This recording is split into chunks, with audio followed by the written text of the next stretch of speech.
मित्रों, कॉमनवेल्थ घोटाला के आज कुछ पत्र व्यवहार और मिनट्स मैं आपके सामने रखने जा रहा हूं।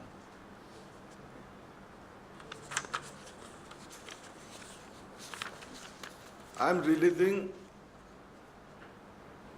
the letters of various sports ministers.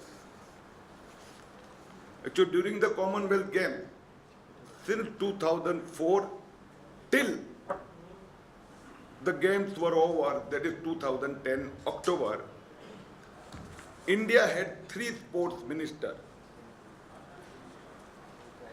और ये तीनों स्पोर्ट्स मिनिस्टर ने, पहले थे मणिशंकर अय्यर, दूसरे थे पहले सुनील दत्त, दूसरे मणिशंकर अय्यर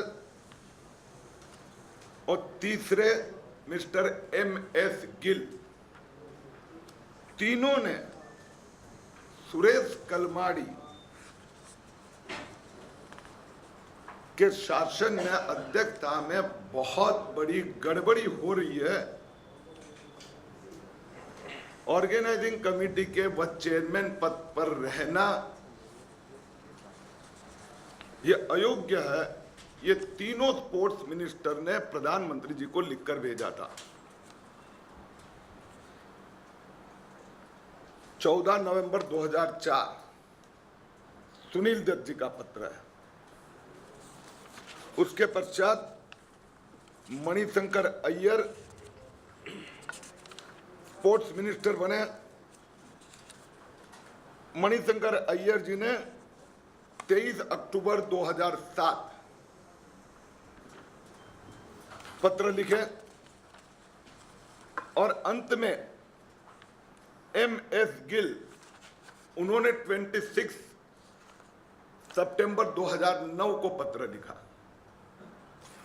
और तीनों पत्र तीनों sports youth and sports minister का जो लिखने का जो भावार्थ सारांश था वो एक ही है।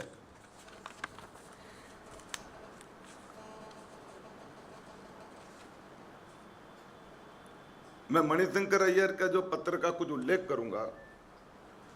My officers have done all they can do to alert government, specifically the Cabinet Secretariat and PMO, to a number of our extremely serious concern. Manishankar Iyer ने आगे लिखा है कि किस प्रकार से कलमाड़ी जी काम करते हैं। उन्होंने 2-3 उदाहरण दिए जिसमें कंसल्टेंट से लेके कॉन्ट्रैक्ट देने जाना, एशियन गेम 55 करोड़ और ये 10,000 करोड़ तो बहुत कम होंगे।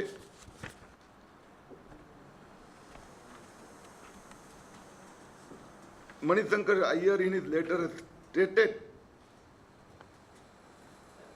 कि such offensive language would not have been mannered, at least there was some understanding of general financial rules and Government of India procedures in asking for ever escalating sums of money with no detailed explanation. उन्होंने आगे लिखा है कि my secretary has therefore suggested that since the chairman of the organizing committee believes his proposal to be bankable, it might be best for him to raise the required finance in the open market. हम प्रधानमंत्री जी से सिर्फ एक जानना चाहते हैं कि आपकी सरकार के 3 स्पोर्ट्स खेल मंत्री ने जब कलमाड़ी ओवर एस्केलेटिंग कॉस्ट और उसमें हो रहे घोटाले के बारे में इतना कड़ी आलोचना करने के बावजूद आपने कलमाड़ी को चेयरमैन करके क्यों कंटिन्यू रखा। नंबर 2, उन्होंने जो इश्यू आपके सामने रखे वो सबको आपने बाईपास क्यों किया। नंबर 3, तीनों मंत्री ने कहा कि जिस प्रकार से cost escalation, contract system, tendering procedure, इसके बारे में आपका ध्यान आकर्षित करने के बावजूद आप क्यों शांत रहे? आप किसके दबाव में थे या किसके प्रभाव में थे, ये जनता को पता चलना चाहिए। ये कौन सा अदृश्य हाथ आपको कलमाड़ी के एक्शन लेने के लिए रोक रहा था? मैं आपको दूसरी जो 3 स्पेशल मीटिंग्स प्राइम मिनिस्टर ने 3-4 वर्षों के दरमियान जो बुलाई थी, to discuss the progress and status of Commonwealth Games, वो तीनों मीटिंग की मिनट्स आपके सामने रख रहा हूं। ये 3 मीटिंग मिनट मैंने इसलिए अलग निकाली है कि तीनों के जो निर्णय है ना, जो पीएम ने प्रिसाइड किया था, प्राइम मिनिस्टर ने मंजूरी दी थी, ये जरा देखने लायक है। पहली मीटिंग हुई 25 अक्टूबर 2004 और इस मीटिंग में डिस्कशन होने के बाद में यह निर्णय हुआ कि पूरा कॉमनवेल्थ गेम का खर्च 1899 करोड़ होगा। This is the minute of the prime minister meeting chaired by माननीय प्रधानमंत्री। This is other than cabinet meeting. These meetings were called specifically for Commonwealth Games. What date is it? This date is 25/10/2004. मैं ये सब set आपको दे रहा हूं, इसमें बाकी सब डिटेल्स है वो मैं नहीं पढ़ता हूं। दूसरी मीटिंग की ओर आपका ध्यान आकर्षित करना चाहूंगा। इट इज 7 अगस्त 2006। 7 अगस्त 2006 यह मीटिंग में कौन कौन उपस्थित थे? सभी सीनियर मिनिस्टर, सभी official,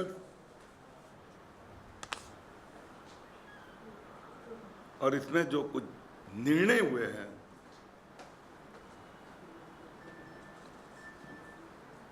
finalisation of design, budget, everything. और प्राइम मिनिस्टर की इस मीटिंग में यह कंसर्न व्यक्त हुआ कि बहुत डिले हो रहा है, तो all the contract should be awarded by April 2007 and everything should be ready by the end of 2009। लेकिन मैं आपका ध्यान आकर्षित करूंगा एक महत्व के बिंदु के ऊपर।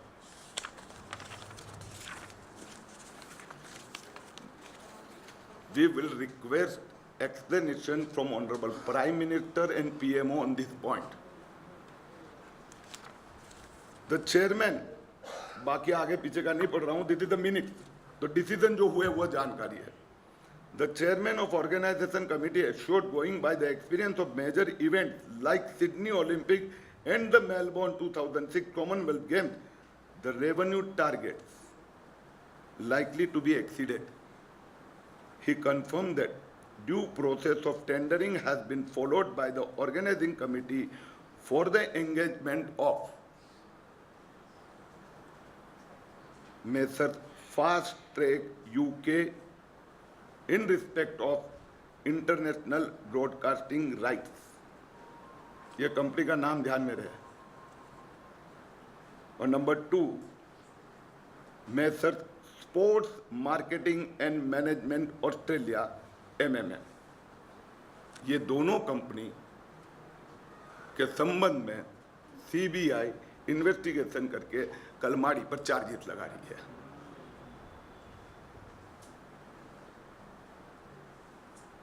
इसके संबंध में सीएजी, सीबीसी सभी ने स्ट्रिक्चर्स पास किए। अब ये दोनों निर्णय प्रधानमंत्री की अध्यक्षता में हुए हैं, तो क्या इसके लिए प्रधानमंत्री जिम्मेदार नहीं है?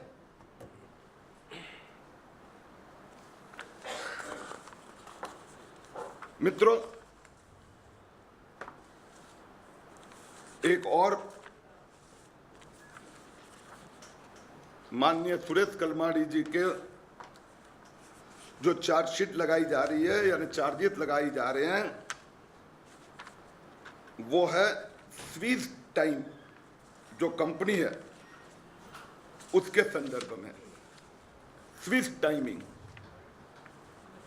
इसका एक और स्टेटमेंट मैं आपको दे रहा हूं, जिसके कारण कलमाड़ी साहब जेल के अंदर है। उस स्विस टाइमिंग के अधिकारी से लेके चपरासी तक ये भारत सरकार के मेहमान थे और उन लोगों को होटल में ठहराने की व्यवस्था भारत सरकार ने की थी। और होटल कौन से? क्राउन प्लाजा, इरोस इंटरनेशनल, सरोवर, पार्कलैंड। और इनको ठहराने के लिए भारत सरकार ने 1,63,10,750 रुपया होटल का बिल दिया है, जिस ट्विस्ट टाइम के संबंध में आज इन्वेस्टिगेशन हो रहा है। और ये पेमेंट और व्यवस्था टूरिज्म मिनिस्ट्री ने की है। भारतीय जनता पार्टी की ओर से हम ये मांग करना चाहते हैं, एक तीनों स्पोर्ट्स मिनिस्टर ने कलमाड़ी के बारे में कहने के बाद में मनमोहन सिंह जी ने कलमाड़ी को क्यों चालू रखा? नंबर 2, उसके पीछे क्या अदृश्य हाथ था? वो कौन, क्यों रोक रहे थे? क्या यह भ्रष्टाचार घोटाले में सिर्फ कलमाड़ी है क्या? इनके साथ में पार्टनरशिप किसकी है और किस किस व्यक्तियों ने, कांग्रेस के कौन से नेताओं का इसमें हिस्सा रहा है? प्रधानमंत्री जी ने खुद ने अपनी कमेटी के अपने चेयरमैनशिप में ये जो 2 कंपनी को ऑर्डर दिए, जो निर्णय हुआ, उसके लिए प्रधानमंत्री कार्यालय को एक्सप्लेनेशन देगा क्या? भारतीय जनता पार्टी आने वाले 3 सप्ताह में इसी प्रकार से, ये आज एक हुआ और दूसरे 2 सप्ताह में 2 इंस्टॉलमेंट, जो कैबिनेट एक्सपेंडिचर कमेटी या ग्रुप ऑफ मिनिस्टर या पीएमओ, इन्होंने इस प्रकार के जो भ्रष्टाचार के मामले सामने आए हैं, जो सीबीआई ने कार्रवाई करने जा रही है, या सीएजी, सीवीसी, इनके निर्णय इन लोगों ने किए, इसके दस्तावेज रिलीज करेगी।